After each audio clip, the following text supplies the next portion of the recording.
buses are essentially publicly owned by the track, but the train companies are all privately owned. I think we should get the benefits and they should be publicly owned. Hello. We're coming to see you. Oh, you're coming to rally on, and great. my friend wants to show you something that she's got. That my mum made for me. That's amazing. You with him, with little Jeremy. Lara, look, a little. Sure. Would you mind taking a picture? Yeah. Oh yeah, sure. Do you want to take you? Can I do one for Jeremy's Snapchat? Of course you can.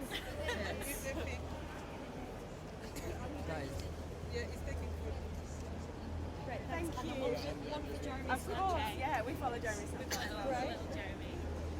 We just met another one, a double, in Leeds station. Thank you. We're so looking forward to seeing you. Lovely, I'll see you there. My friend Susan Press is speaking as well. Oh yes, Susan's great. I met you the other day and I've got elected as town councillor. So, because of you, so thank you. Councillor. Yes. Well done, you. So pleased to meet you again. Sorry, you got to work this summer, yes. We'll see you there. See you at the rally.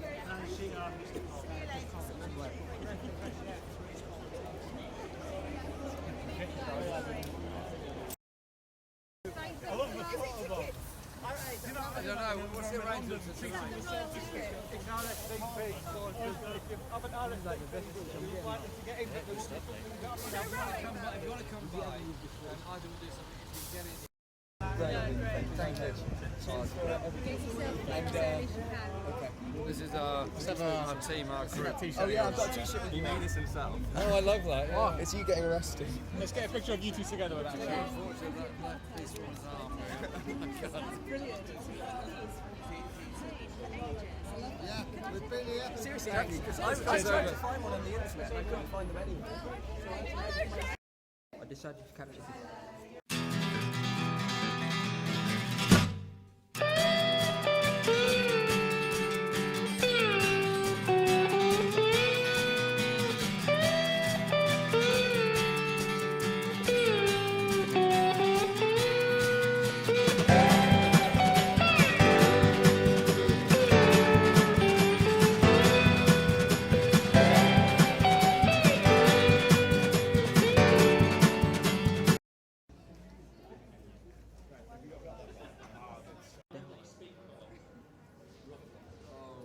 About an hour and a half. Also shorter speech. You've got a short speech, yeah. How long? 10 hours. Well, I'm really pleased to be here with, and if you look over there, you can see all these people over there. And what's great is that they're all here because they're interested in politics. They're all here because they're interested in working together to create a better society. And they're all here to support Jeremy Corbyn to be re-elected as leader of the Labour Party. So I'm pleased to be here. The audience inspire us, and it's good to see you as well. So you've been here from the start of this campaign, and how can you continue to support this campaign? What we need to do is make sure that everyone realises the importance of voting for Labour to move forward, not back. We need to ensure that everyone realises it's really important to vote for Jeremy for the new kind of politics and to get on with the job of Labour's priority, which has to be fighting the Conservative government, taking the fight to Conservatives and putting forward a Labour alternative for a different kind of government and a different kind of society. Well, I'm here to show my support for Jeremy Corbyn, an excellent leader of the Labour Party and a man that will lead us to victory in the next election. Corbyn has a huge mandate from the members. I believe he will have a huge mandate from the members again come September. I think he has been a very effective leader. I think he's made this government, provided a very effective opposition and held this government to task. If you look at the U-turns this government's done on tax credits, if you look at the U-turns they've done on the PIP, if you look at the U-turns they've done on forced academisation of schools, that was all under Jeremy Corbyn's leadership. And I think Jeremy Corbyn is the man to lead this party, and I think he's brought a new, better politics, and I look forward to working with him and getting a Labour government in 2020. As you can hear that, sorry, my name's Joe, I'm the regional organiser for Jeremy Corbyn.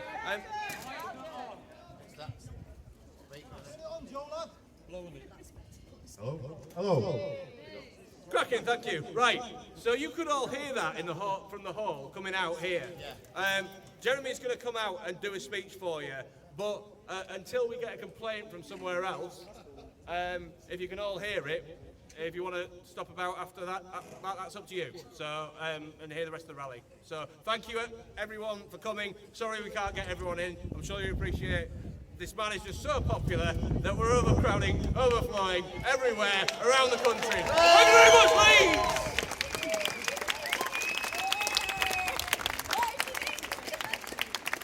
Well done, Janine. Sit there.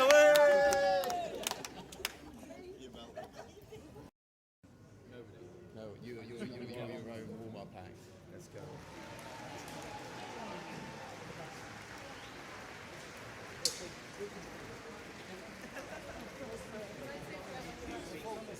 Guys.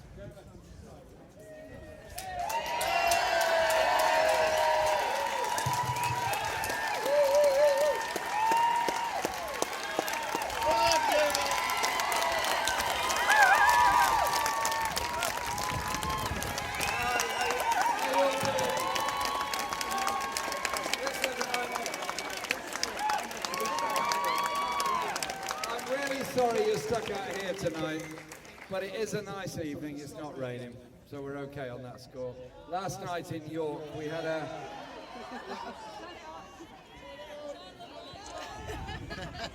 What, you pointing to heaven or something? Oh, you're pointing up there. You're going to have to do another speech at the back. Can you hear me at the back? Wave if you can hear me. Wave if you can hear me. I can. At the back. The man in the fetching yellow can definitely hear me. Okay, thank you. I'm sorry you're kind of out here this evening, but you understand the issue. Last year we had about 2,000 people at the rally inside. This year it's even bigger and better than that. And so, obviously, there is a limit to the number of people you can get in any one place, and so, unfortunately, some of you are going to have to be outside here, and I'm really sorry about that. But the weather is good, and as I was saying, last night in York, I finished speaking at 8 o'clock, and the heavens opened at 8:05. So the crowd got away with only a bit of a soaking. Can I say thank you all very much for coming along.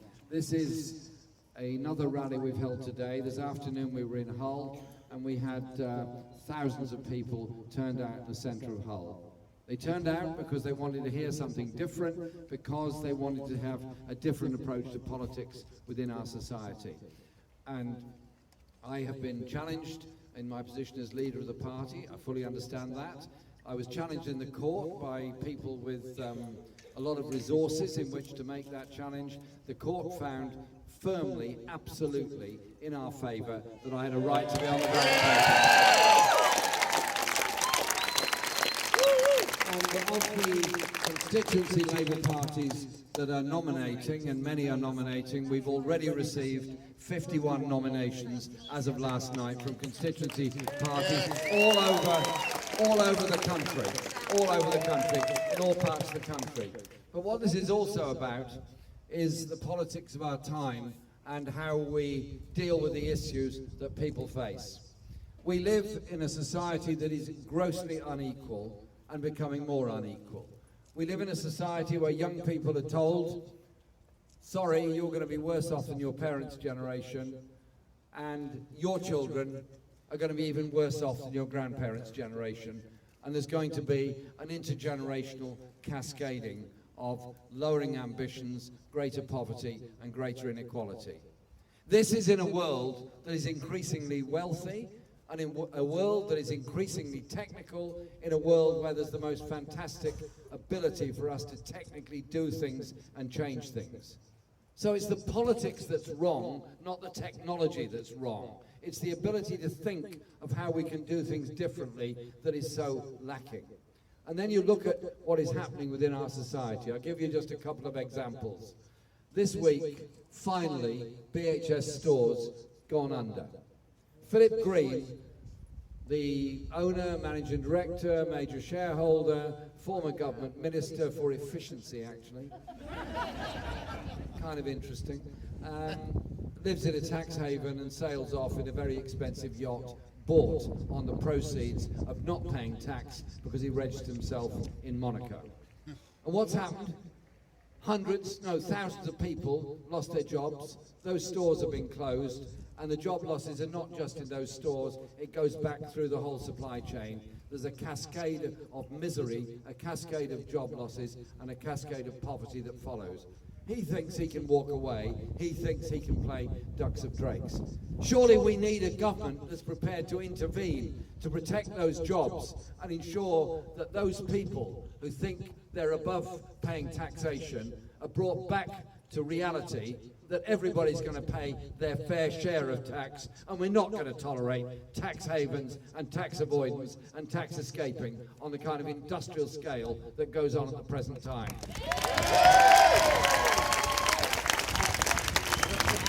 The Panama Papers showed a great deal of that.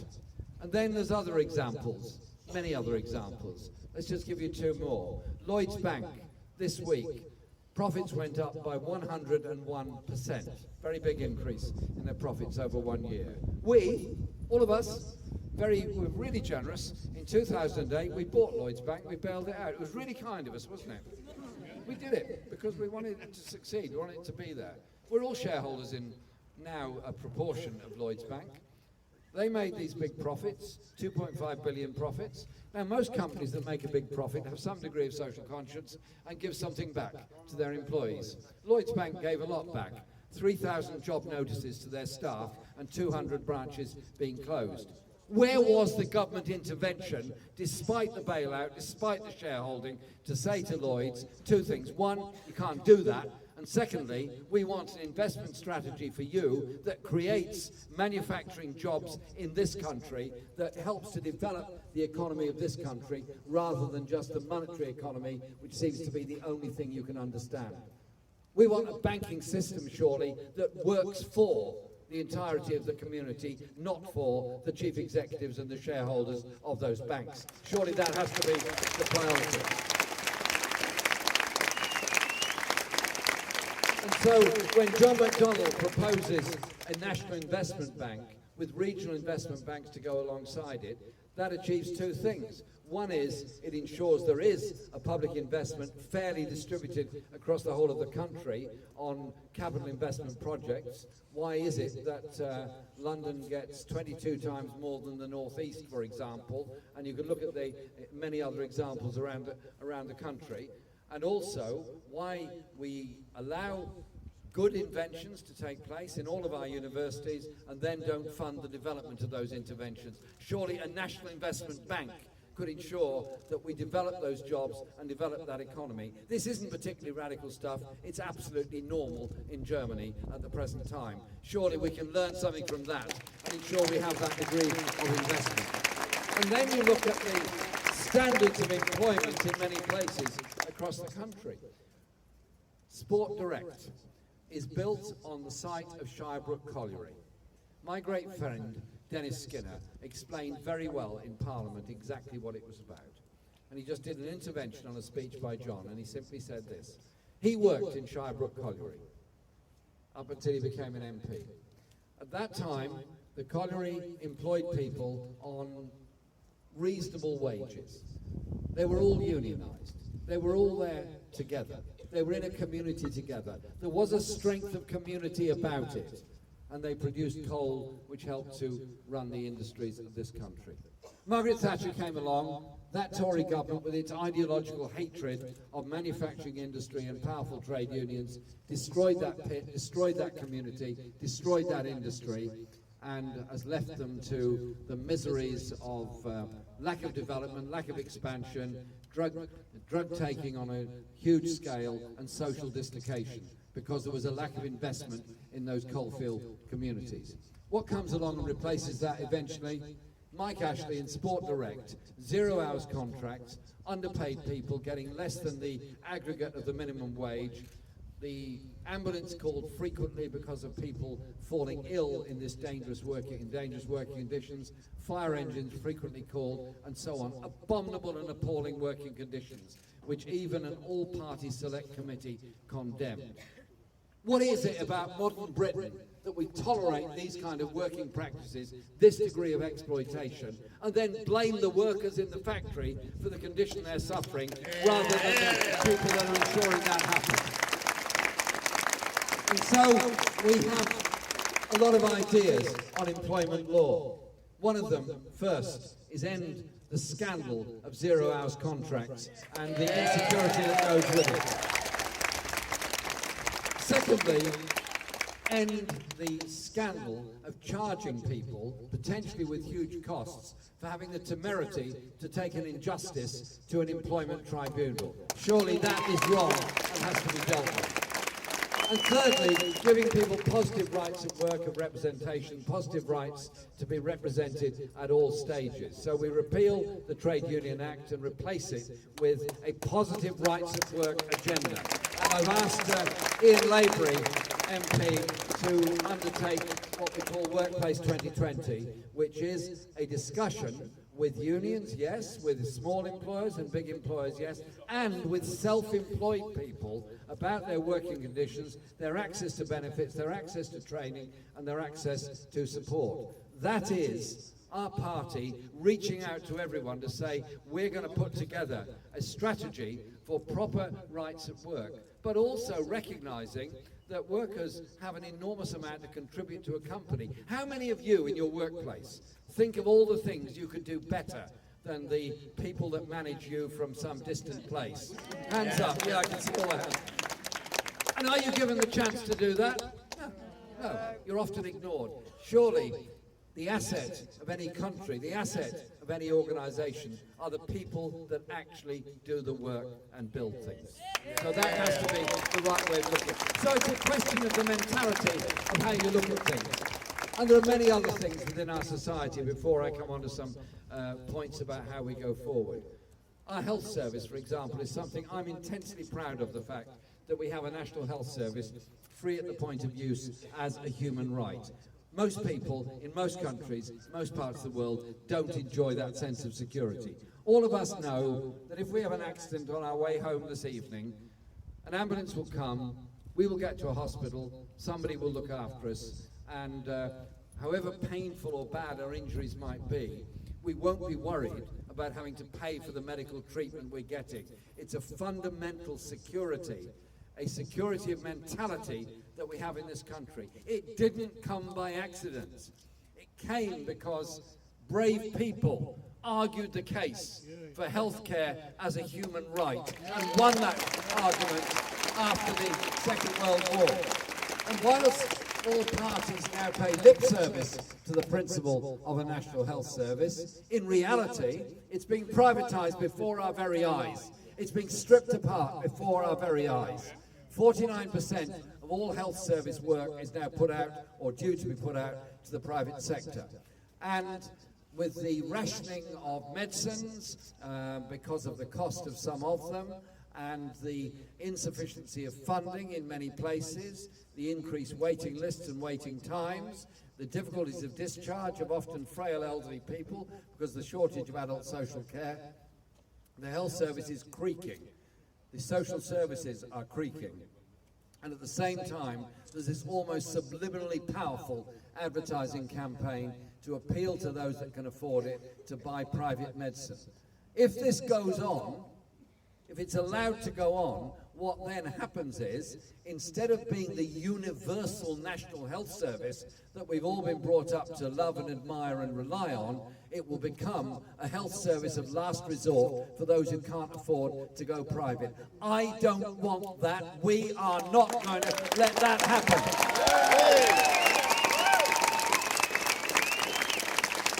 Because healthcare is a right, but there are other aspects, and I have made as much as I can of this during the 10 months since I was elected to this position, is the crisis of mental health within our society. 1 in 4 of us in this crowd, at some point in our lives, are going to go through a period of deep stress, where we'll need help. we'll reach out to people. Some of us will get that help, some of us will get that support, some of us will have very understanding partners, children, families, who will help us and support us. Good. Some of us will get the help we need. How many will suffer in silence, afraid to talk to anybody about the stress they're going through? How many people will be frightened to tell their employer they're going through mental health stress because they'd fear for their career prospects? How many students and young people, school children and others, would be frightened to talk about their stress levels because of the stigma attached to it? We can do two things. One is we can end the abuse of people with mental health conditions by the language that's used, the comedy language that's used, the abuse that's heaped on them. And secondly, we can fund our mental health services properly so that we are saying we as a society do not pass by on the other side, and we recognise that a mental health condition is a health condition just the same as if you've got an appendicitis or a broken leg. Deal with it in that way. And there are many, many other issues that we've been trying to focus on during the past year, but if I may, give you a couple of examples. The education service is something that we all value, obviously, but there is an underfunding going in it. There is now cuts in school budgets for the first time for 20 or 30 years at any level, and there is a change in the funding formula which often hits many inner city schools very hard, and schools that have a large number of children of the working poor end up worse off than schools that have got children of parents, neither of whom are able to work and relying entirely on benefits. So a lot of it is extremely unfair. So we need to be funding our schools properly. But the one thing we don't need is what this government tried to do, which was forced academisation of schools, which they sort of stole into the middle of the budget. And that forced academisation would have meant that every school would have to become an academy. Every school would then be walking away from national pay arrangements for teaching staff, for non-teaching staff, for all the other people that make up the team that are so important in a school. Why did the government back off on that? They backed off on that because it was pushed in the middle of a budget. It was opposed very strongly by us immediately in Parliament, opposed by the teachers' unions, opposed by an awful lot of people all around the country. I'll tell you this, when you stand up against these Tories, immediately, strongly, and in a very determined way, they back off. We've defeated them 22 times in the past 10 months.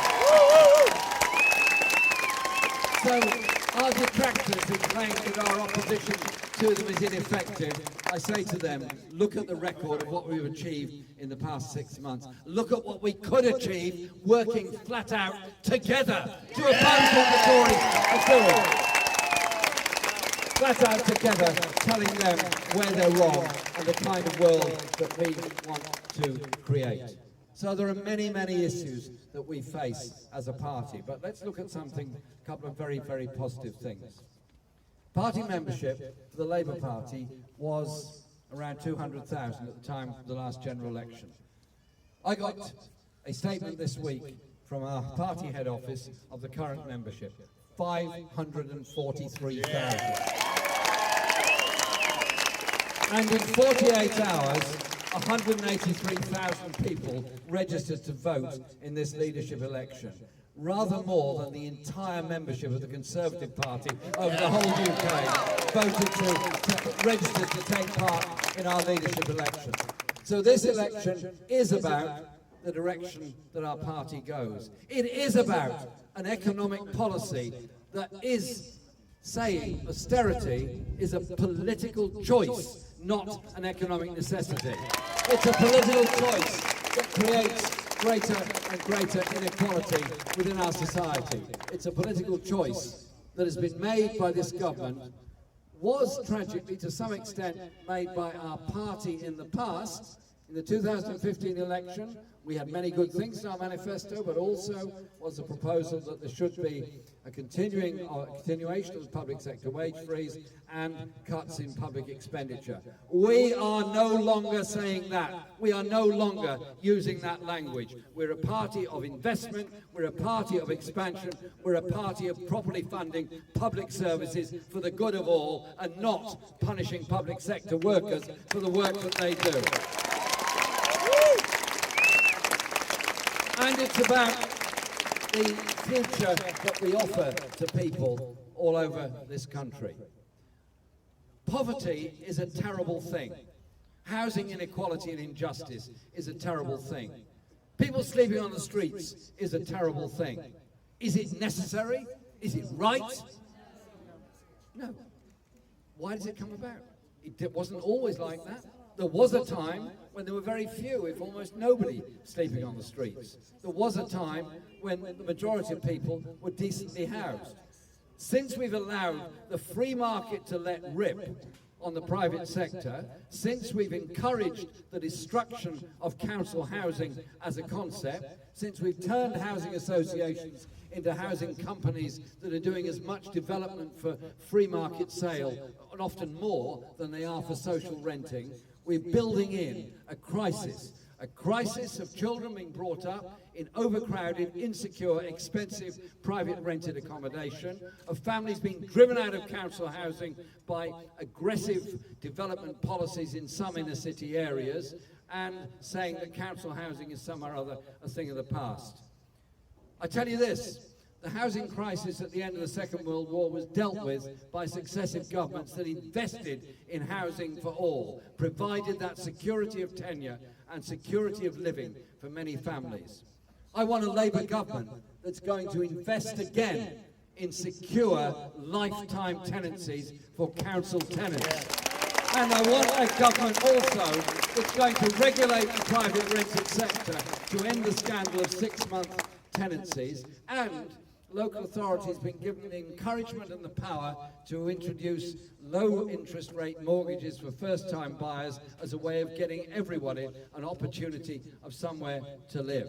Too many people are living in a very insecure way, and think of the effect on children being brought up in a succession of private rented flats, moving every few months, sometimes moving schools every few months, and what it does to their psyche, what it does to their sense of community, what it does to their health, and what it does to their educational achievement. We can, should, must, and will invest in housing for all to ensure we end the housing crisis. But a society is not just built on these things, it's also built on the achievements of many who make a contribution. I meet many students travelling around the country, those doing good apprenticeships, and some of them are doing great apprenticeships and doing really well, and I admire them for it, and support those companies that have those good quality apprenticeships. Some of them are not. Some of them are very inadequate apprenticeships, which are actually a substitute for low wages. And that has to end. We need proper regulation and proper control. We also need to look at the issue, look at it hard, the issue of students and student debt. Why is it a whole generation is now growing up with leaving university with up to £50,000 worth of debt? The day she was appointed Prime Minister, Theresa May said she was concerned about inequality in Britain. Good. I'm glad she's noticed there's inequality in Britain. She's obviously received some very good information on this. She made some quite good remarks about it. I thought, well, that's good. The following day, in Parliament, they introduced another Higher Education Act, which ends all grants, ends all supports, the same government ending nurse bursaries, and then lifting the cap on student fees that have gone from 0 to 1,000 to 3,000 to 9,000 and now to the sky. What are we saying to a generation of young people who want to become the engineers, the architects, the lawyers, the doctors, or whatever profession they choose of the future? And what are we saying to them? Sorry, you can't do it because you haven't got enough money, or you're going to be in debt for the rest of your life to pay for it. We've commoditised education when we should have been expanding education as a right and an access for all. Because if somebody is well educated and well trained, it's good for them, of course. Of course it is, obviously. But it's also good for all of us. We then get better industrial development, we get better quality trains, we get better quality buildings, we get all that because we all benefit from the education of everybody else. Poverty is such a waste. Think of all those wonderful people that could have been engineers, could have been artists, could have been architects, could have been musicians, before there was any education available for the majority of people. All that talent was lost to us. Are we to create a society that's so divided that because somebody grows up in a working class family, not with a great deal of money, chooses not to go to university, their genius is lost to the rest of us? Shouldn't we instead approach it on the basis that there is genius in all of us that has to be unlocked by educational opportunities for all of us? And a society that doesn't ration access to culture, ration access to music, to theatre, to art, to those that can afford it, but gives every one of our children the chance to learn music, to paint, to draw, to think, to be imaginative. Can't we have a society where cultural is not a barrier, but something that's open for all of us, and recognise the genius that's there in all of us? I feel very, very strongly on these things. So this leadership election campaign is at one level about our Labour Party, but it's also about the opportunities and the attitudes we take to what we do in the future. Our rights came from people that contributed a huge amount to us. The right to vote came by those that demonstrated for it, worked for it, and many sadly died for it in the 19th century and before. The right of women to vote came because of the bravery of the suffragettes and many others who suffered grievously in order to get the right to vote. And today in Hull, I was saying they should extol the virtues of a woman who had her childhood and youth near Hull in Beverley, Mary Wollstonecraft, who wrote the treatise on the rights of women, because it's those icons that thought through the issue, they inspired others to campaign for it. So we win so many of those rights. Those things were achieved. We've achieved a lot. The principle of Social Security, the principle of a National Health Service, the Equalities Act, Disability Discrimination Act, Human Rights Act, all those things have been achieved because people stood up, were counted, and tried to make things go forward in a good way. That's what we have built our successes on. We now have a government and a philosophy in power which wants to walk away from those things, wants to repeal the Human Rights Act, doesn't care about the levels of inequality and injustice within our society, and wants Britain to become a sort of offshore island of Europe where there is low tax for the rich, even lower corporation tax for big business, no real protection on wages and working conditions, making us a sort of bargain basement offshore economy for spivs to make a great deal of money? Or are we to say we want to be a society that works for all, works with all people, uses the creativity of everybody and builds that sense of unity and community within our society? After the vote on the European Union, there was a horrible outbreak of hate crime, of racist violence and unpleasantness within our society. I just simply say this: if there's a shortage of housing, a shortage of school places, a shortage of doctors, it is not the responsibility of people that need schools, houses and education and healthcare. It is the responsibility of a government that's not investing in them. If we turn in and turn against each other, we achieve nothing.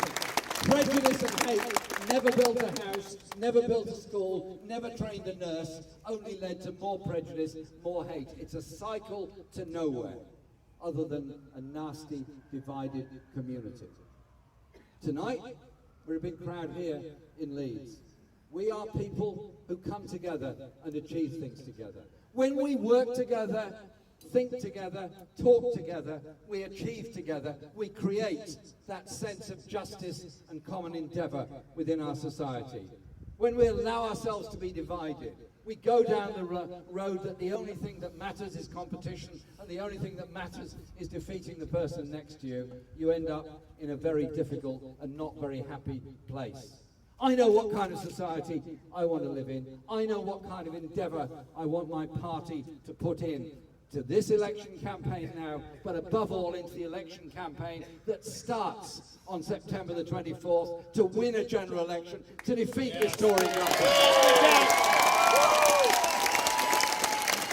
That is going to be to develop a society, where there's free water for all. Good quality Yorkshire water that will make good quality Yorkshire tea. And unlocks the potential in all of us, but also recognises that we have to think very differently about the rest of the world, about human rights around the world, and a foreign policy that puts human rights at the forefront of it, not things like the disaster of the Iraq War instead, which is something that I very strongly oppose. But also looks at the environmental issues that face our society, the environmental issues that face our globe. We shouldn't be frightened of it, but we should see the technology that's available to us as an opportunity to create a more sustainable economy, sustainable environment, encourage and enhance the biodiversity that we all need in which to live. We achieve these things by working together. You can't do it on your own. So our party is about bringing people together. It is about that kind of society we're going to create. It is about ending the injustice, the inequality, and the way in which some people are so badly treated in our society. That's why the Labour Party was founded. That is the coalition that is the Labour Party that can bring about that fantastic change within us, in our society. And I tell you what, it's very exciting trying to achieve it. But I also say to those people in our party that think all of this is impossible, we lost 2 elections because we weren't offering something that was sufficiently attractive to people in this country. We weren't offering to deal with the fundamental levels of inequality within our society, and somehow or other we were embarrassed about our past, our principles, and what we were really about. Let's be proud of what we are. Let's be proud of our principles. Let's be proud of our past. But above all, let's be very confident about a future that does give real hope, real chance, and real opportunity for everybody within our society. That's what social justice is about. That is what socialist values are about. That is what caring for the entire community is really all about. And that is what makes the politics of this country now so exciting, what's happening in the USA, in Europe, and what is happening in many other parts of the world, where people are coming together and saying, and I conclude with this point because I'm being ushered into the other hall, conclude with this point, that we've had 40 years of being lectured that all that matters is withdrawing the state from public services, rolling back the role of the state in education, in health, in housing, in land management, environment and everything else, in order to create greater levels of inequality that somehow or other the super rich might spend a bit, which will trickle down to the rest of us. Well, it hasn't worked very well, has it? So, isn't it time we did something different, did something collective, did something that ensures the next generation is better off than we are, and the generation after that is better off than that generation. So we bequeath a greater and better future to the next generation rather than one of misery. Let's not pull up the ladder on the generations that come behind us, but strengthen that ladder that they may achieve even more than we are able to achieve ourselves. Thank you very much for coming today.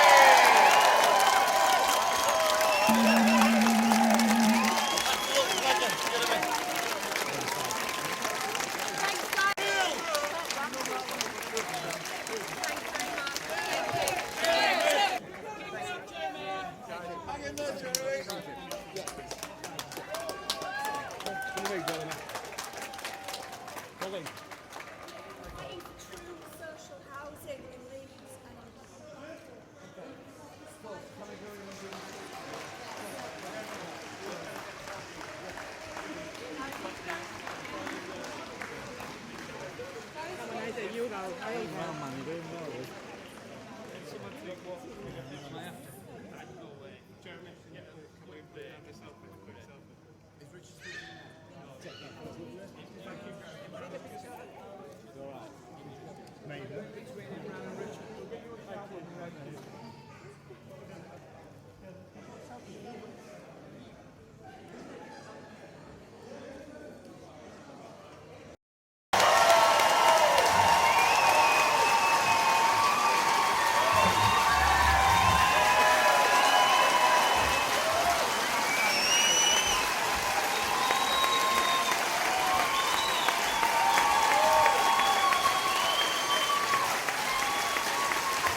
Thank you very much. I've just been given a rose on the way in. It's absolutely beautiful. And just in case anybody misunderstands my motives, there's a little balcony outside my office in Parliament, and you know what I've planted there in a pot to grow? An olive tree. An olive tree of peace, an olive tree of hope, an olive tree from which we can all learn something.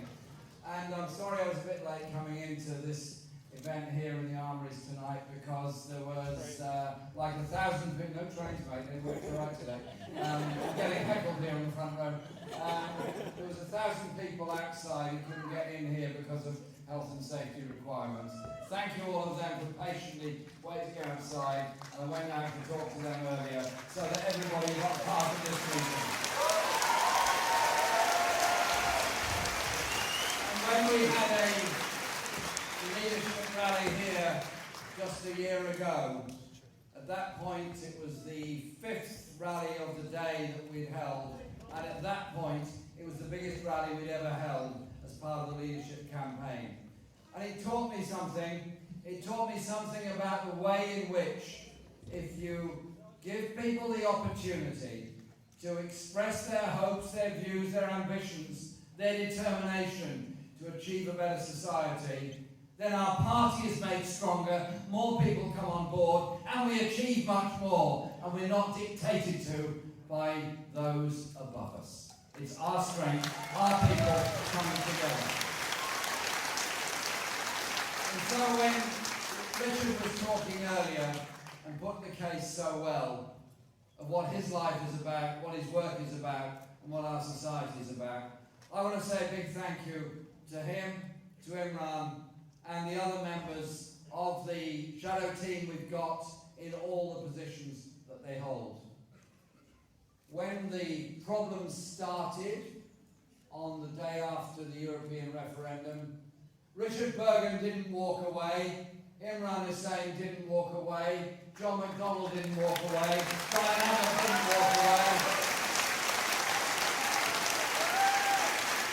So many more didn't walk away.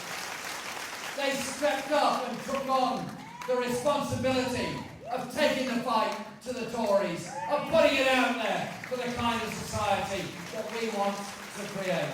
And I'm very grateful to all of them for that and all that they do. Because these are very important and very serious times, for ordinary people in this country and indeed in the wider world. Somebody said to me in a BBC interview just before I went to the Durham Miners' Gala, they almost looked sympathetic. Almost. And they said, Mr. Corbyn, how are you coping with the pressure you're being put under? And I simply said this: you don't know what pressure is. Pressure is when you've got nowhere to live. Pressure is when you can't feed your children. Pressure is when you don't know what's going to happen to you. Pressure is when you're unemployed. Pressure is inequality, injustice, the misery of our society.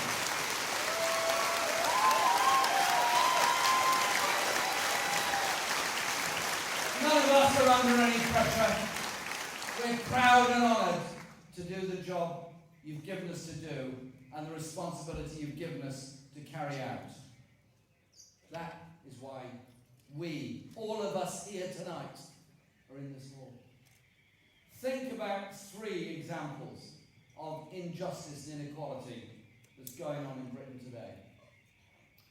There's a man who's in Monte Carlo this evening on his yacht. I'm sure the weather's nice. It always is in Monte Carlo. And back home, things aren't so nice. BHS is closed down. 1,000 people lost their jobs. 1,000 people in the supply chain lost their jobs. The profits went to a tax haven. The pension fund is in problems. The public are going to have to intervene to back up those people who may lose their pensions. What is it about modern Britain that somehow or other, somebody that salts the assets of a company away into a tax haven, presides over the collapse of a well-known high street chain, is somehow or other worthy of being a minister in the past, of being extolled as great virtue, when in reality it's a spiv economy run by spivs and protected by the same kind of people.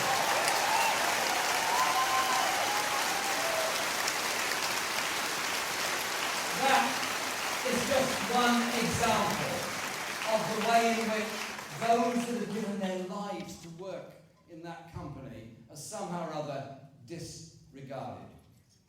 Lloyds Bank, partly owned by all of us because we're very generous people. We bailed out Lloyds Bank in 2008. All of us, we gave a lot of money to them. And we bailed out RBS and lots of them. We're very generous people. We saw bankers in trouble and we reached out the hand of friendship. We helped them out. We bought shares, we gave them collateral, everything. Wonderful. And what happened after that? Well, that's very interesting.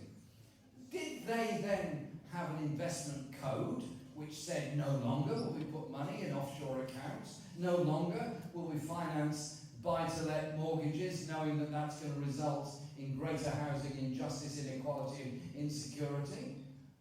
Did we insist that they invest in productivity-related manufacturing industry? No, we didn't do any of those things. We let them carry on as they were before. Lloyds has now turned itself round. It's made 2.5 billion in profits this year, 101% increase on last year. It's a lot of money, they're doing very well. Now, most of us, if we're doing really well, if you get a bonus at work or something, you say to your kids, well, you know, done well this year, I'll give you a bonus. Here's 50 quid, go and enjoy yourself. But these directors of Lloyds are not the same as us. So they've given 3,000 people a really special letter. Thanks for your work. Kindly resign, go away, you're dismissed, you are surplus to requirements and 200 branches are going to be closed. Isn't it time we use our public ownership share of these banks to make them work in a responsible way?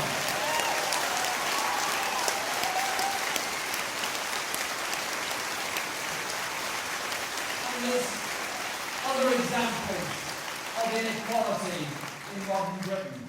My great friend Dennis Skinner intervened.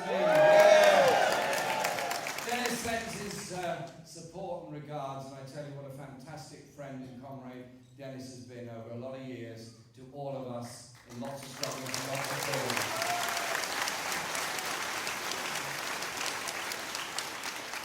John McDonnell was speaking in Parliament on a different economic strategy, a strategy of investment, a strategy of growth, a strategy of security, of an economy that works for all. And John was doing very well, and Dennis said, "Will you give way?" John looked at, of course. Dennis got up and he said, "Isn't an example of the failure of the British economy this? He worked down a pit at Shirebrook. He dug coal. He was in the union like everybody else that worked down the pit. They didn't care what nationality they were, what ethnic group they were, or anything else. They worked together down the pit. They were paid together. They were in the union together. They were in the community together. It was a strong, proud, working class community that was there. Thatcher came along, destroyed the mining industry, tried to destroy the NUM and didn't succeed, and the pit closed. What's it been replaced by now? Mike Ashley, Sport Direct. 0 hours contract, not even the average of the minimum wage paid to most of the staff there. Frequently, the ambulance is called there because people have fallen ill. The fire brigade are called there. Can I get some water, please? Thank you very much. Water is free. It's Yorkshire water. It's very good. Thank you very much. Thank you very much, Richard Berger, for the water. And that place is a bad place to work. Insecure employment. That is an example of what modern Britain has become. And so, in our campaign to change the direction of the Labour Party, we've done a couple of things. First of all, by appointing John McDonnell as Shadow Chancellor of the Exchequer, we appointed somebody who has a totally different approach to the economy to George Osborne, Ed Hammond, or anybody else. John's idea of a working economy was one that doesn't rely on inequality, doesn't rely on low pay, doesn't rely on insecure working conditions. And that is important. And John has put forward the alternative. And you know what? When you put forward the alternative, people say, well, that's a bit extreme, that's not going to work, no, you can't do that. No, don't do that, don't go down that road. And then they realise that actually a lot of people out there think, that's a good idea. Go with that. So, very good idea. Yeah, we're all on board with that now. Good. I'm really glad we're all on board with that now. Because, come the general election, whenever it comes, we're going to be very clear. We're going to end 0 hours contracts. We're going to bring in a proper living wage. We're going to provide rights at work. We're going to end tribunal fees. We're going to give rights to trade union membership. We're going to repeal the Trade Union Act. All those issues are part of the policies that we are putting forward. Because we believe that everyone in work should have rights. Rights to representation, rights to protection, rights to be heard, and rights to put their ideas forward to develop our economy. How many of you work in companies where you've got really good ideas? You know, we could make something different. We could do that better. Yeah, we could do this. And you say to your manager, I've got some different ideas. Oh, shut up, go away, and get on with your work. Sorry. We want an atmosphere and an approach which actually enhances everything we do, but also unlocks the skills that we've all got. Surely that is something we can do a lot better. So we put forward those ideas, and therefore we've launched Workplace 2020, led by Ian Lavery, which is about developing a wholly different approach to rights at work come the general election in 2020 or sooner. And that will include the rights of self-employed as well as employed people, because everyone can be exploited in all kinds of circumstances. And we need to bring people together, stop driving apart. The issues that we face of inequality are not just of income level and of poverty. If you took a bus across Leeds, a bus across Birmingham, a bus across Glasgow, or indeed a bus across London, you would go from relatively comfortably off suburbs, where life expectancy is in the high 80s or even 90s, and you go through areas that get poorer and poorer, and the life expectancy falls as a result of that. None of that is necessary, and none of that is right. And so if we're serious about developing a more equal society where everyone has a real chance, then we've got to deal with all the issues of inequality. Because if you keep people locked in poverty, if children grow up in grossly overcrowded, insecure accommodation, they do less well in school, less likely to get to college, less likely to get to university, less likely to be able to contribute to our society. Two things come from that. One is those youngsters achieve less than they could have done, their potential in their lives. We all lose out. We've lost out on an engineer. We've lost out on a doctor. We've lost out on a nurse. We've lost out on somebody who could achieve so much more. And so we have to start by recognising the absolute central, vital value and importance of a national health service free at the point of use, healthcare as a human right, not a commodity. That was the greatest achievement of the post-war Labour government and of Aneurin Bevan. He wanted a national health service because he'd grown up in the mining valleys of South Wales. He had seen the injustice, the inequality, particularly when people couldn't afford a doctor. And he wanted something very different. And he said many things, but one of them was, the NHS will last as long as there's folk around to defend it. Well, we're here to defend it, but I tell you this government isn't defending it. This government chose to attack the junior doctors rather than support them in what they were trying to do. This government has chosen to privatise 49% of all NHS services. This government systematically underfunds not just the health service, but also adult social care. So you get desperately needy, frail, elderly people stuck in hospital because the adult social care service can't deal with them. We don't want a health service that is a battle of emails between different public sector organisations about who should not take care of somebody. We want a system that takes care of everybody as an urgency.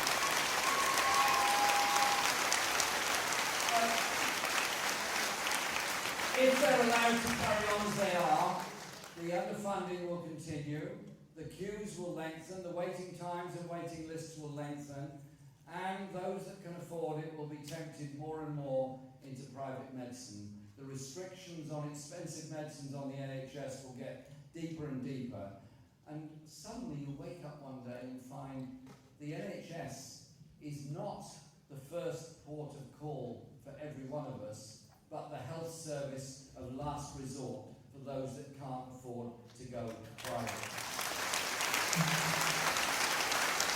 So I'm very serious about this.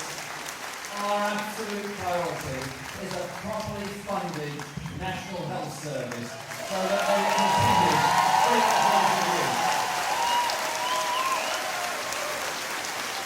And also recognise the mental health crisis that exists in this country. We're a big audience tonight. There's a lot of us here. A lot of us here. There's several thousand people here tonight.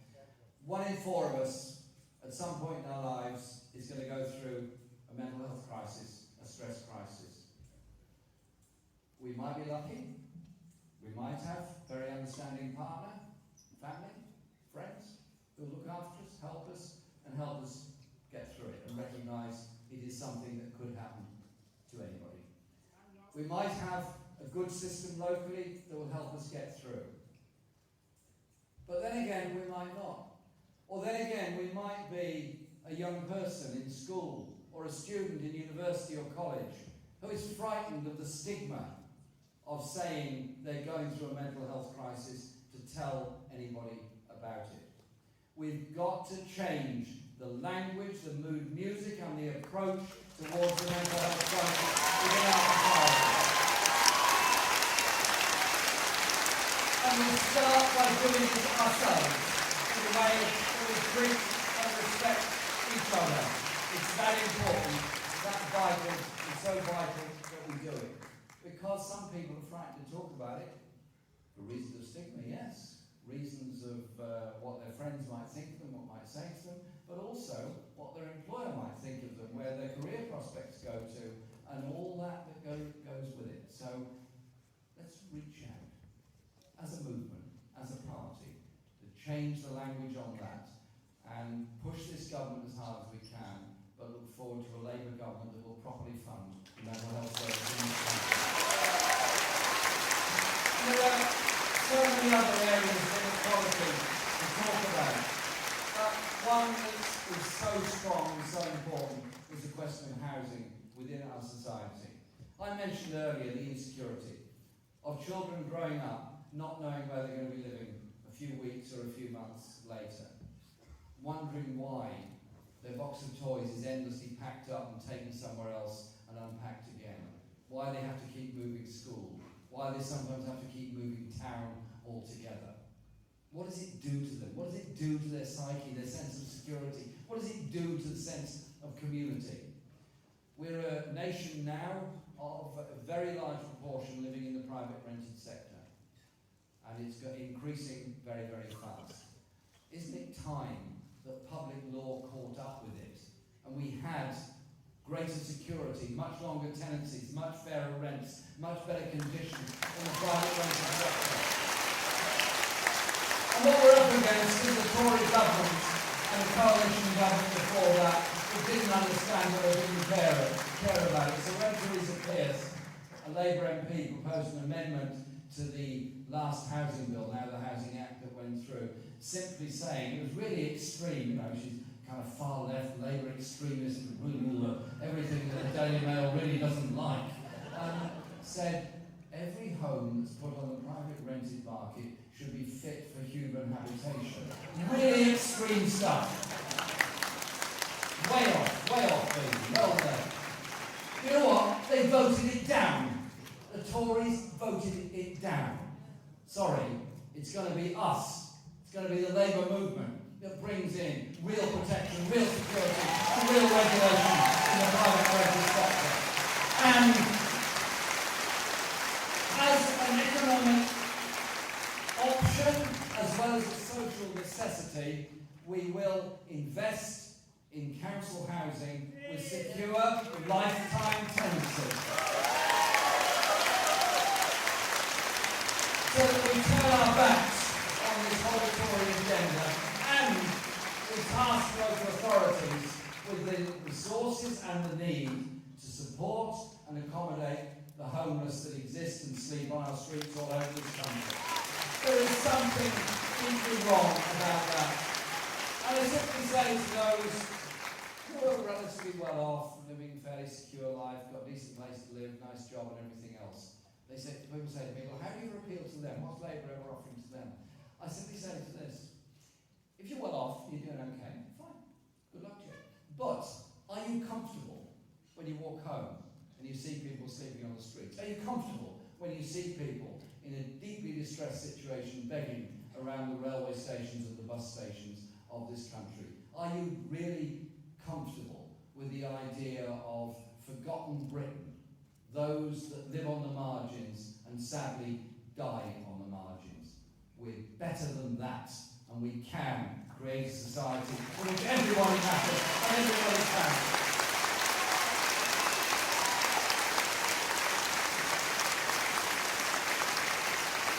So those are just some of the areas that we have to deal with on inequality in Britain. And so we're putting forward things that are very different. And I tell you this, it's upset a few people. And there's been an analysis done of the way in which the Labour Party and our politics have been reported over the past year. And I won't tell you which newspaper it is, but you might be able to guess.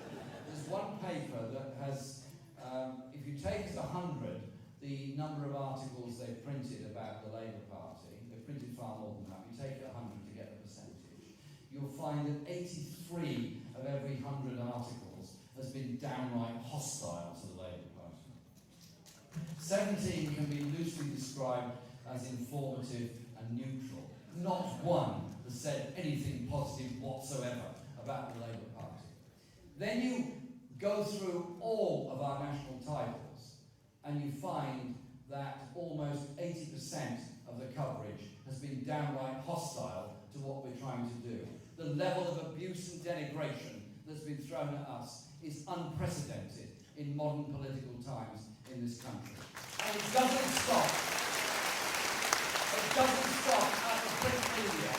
It also, to some extent, infects the national news on all of the broadcasting channels to a varying degree. I simply say this to them. Yes, you have a duty to report. Yes, you have a duty to robustly report and question what people do. But you also have a duty to fairly report what we're trying to say and trying to do, and not resort to levels of personal abuse. Now, I personally don't involve myself at any level whatsoever in personal abuse because I'm not prepared to lower myself into that gutter and get involved with it. And I say to all of you here, put forward our views, put forward our ideas, put forward our policies, put forward our hope, but don't resort to abuse, don't resort to trolling, don't resort to internet abuse of anybody. It doesn't take anybody anywhere further forward. We're better than that, and we'll always be better than that.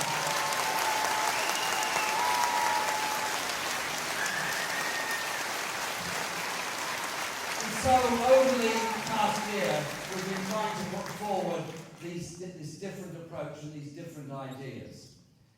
Our rights, our strength, our justice comes from those that went before us. It comes from those people that stood up for the right to vote in the 19th century. The suffragettes who suffered that women might get the right to vote. It's from those people that developed and achieved so much. It also comes from the cultural values we have from great writers, great thinkers, great musicians, great artists, and great poets. So I unashamedly say this to you. In creating a fairer, better, more decent, more equal society, in developing an economy that works for all, do a couple of things. One is, don't allow ourselves to turn in on each other.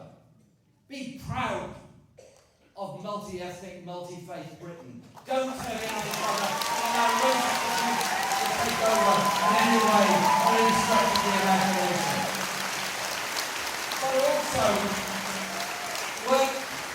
work hard to develop our ideas, but also recognise the culture that's there in all of us. Yesterday, I was in Durham, sadly, for the funeral of Davy Hopper, the late great Davy Hopper, Secretary of the Durham Miners Association. He died a week after the incredible Durham Miners Gala. Wonderful, wonderful man. And the banners that are there around Red Hills, the big building owned by Durham Miners Association, are pure works of art. Works of art, works of hope, works of inspiration, works of aspiration of communities coming together. That was working class art, working class culture being expressed the only way it could be expressed at that time, through the Miners' Union and other unions. It's there on the banners for all to see for all time. I want us to be proud as a community to invest enough in our theatres, in our cinemas, in our arts, and provide every child with a chance to study music at school. Every child to be able to act. Every child to be able to develop their hopes and their inspiration and their aspirations. Because it's not one thing that motivates our society, it's a lot of things.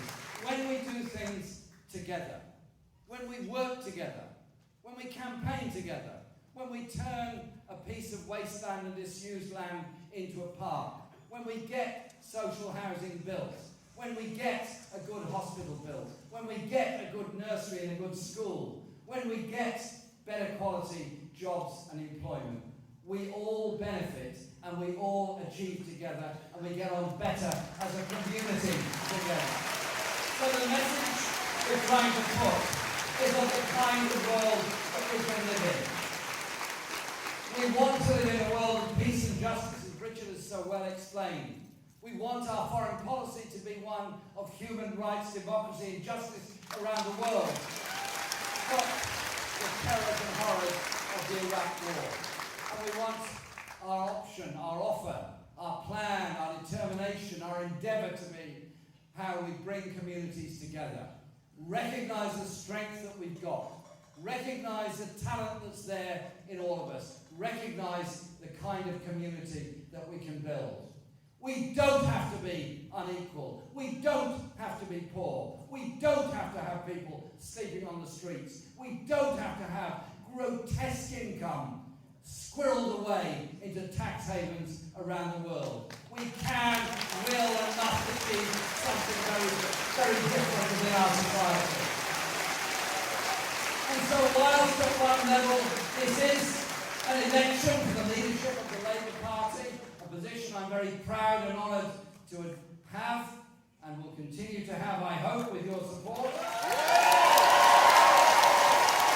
It's also about how we do our politics in society, how we represent those that have entrusted us. But in reality, we're all representatives, we're all leaders. We're leaders in our community, our workplace, our church, our mosque, our temple, our synagogue, our community centre, wherever else we can lead ideas, lead debate and lead discussion. It's that common endeavour that founded our unions. It's that common endeavour that founded our party. It's that common endeavour that gave us the NHS, the welfare state and so much else. So let's not allow these Tories to destroy all the things that we've achieved. Let's bring that sense of common endeavour, purpose and unity together to achieve the kind of society where the next generation isn't being told by us, sorry guys, we did pretty well, but unfortunately you won't get the health service, the pensions, schools, the free university places or anything else that we had. We're pulling up the ladder on that. And by the way, the generation that's coming after you, they better look out for themselves because none of that is going to be available. Can't we do something different? Can't we instead say, you won't be saddled with 50k of debt because you went to university? Can't we say instead, you're going to get somewhere to live? Can't we say instead, you're going to be able to develop yourself and your community and we'll deal with the level of injustice and inequality in our society? That is what makes the politics of now so exciting. Here, across Europe, across the USA, and across the world, people are saying no to the neoliberal economic model that rolls back the public state and increases inequality and injustice within our society and ignores the environmental needs of our country and indeed of the whole planet. Let's be together, strong together, imaginative together, powerful together, achieving together, defeating the Tories together, and winning this thing together. Thank you very much.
How you doing?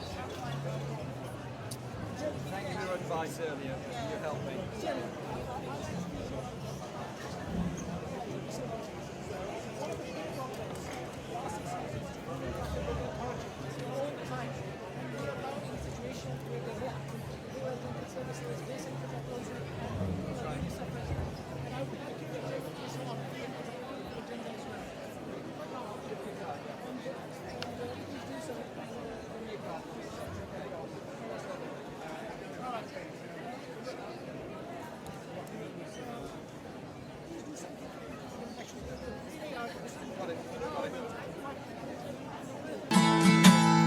Here comes the man with the plan.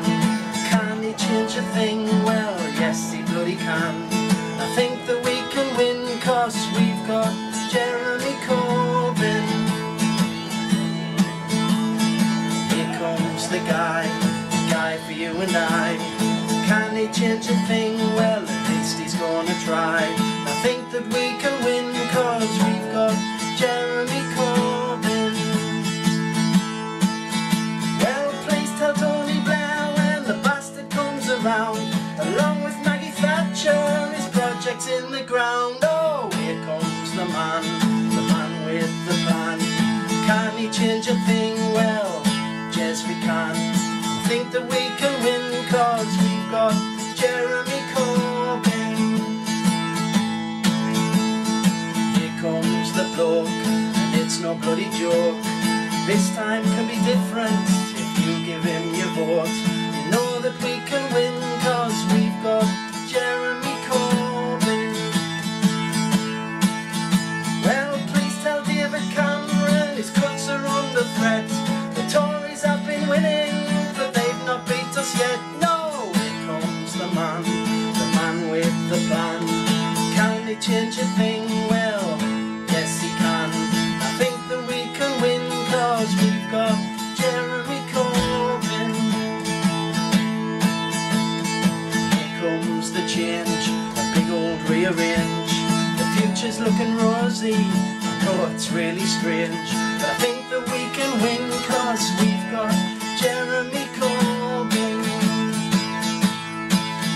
Well, please tell Tony Blair when the bastard comes around, along with Maggie Thatcher, his project's in the ground. Oh, here comes the man with the plan. Can he change a thing? Well, yes he can. I think we're gonna win, cause we've got Jeremy Corbyn. Yeah, I think we're gonna win, cause we've got Jeremy Corbyn. Here comes the man with the plan. Can he change a thing? Well, yes he bloody can. I think that we can win, cause we've got Jeremy Corbyn. Here comes the guy for you and I. Can he change a thing? Well, at least he's gonna try. I think that we can win, cause we've got Jeremy Corbyn. Well, please tell Tony Blair when the bastard comes around, along with Maggie Thatcher, his project's in the ground. Oh, here comes the man with the plan. Can he change a thing? Well, yes we can. I think that we can win, cause we've got Jeremy Corbyn. Here comes the bloke, and it's no bloody joke. This time can be different if you give him your vote.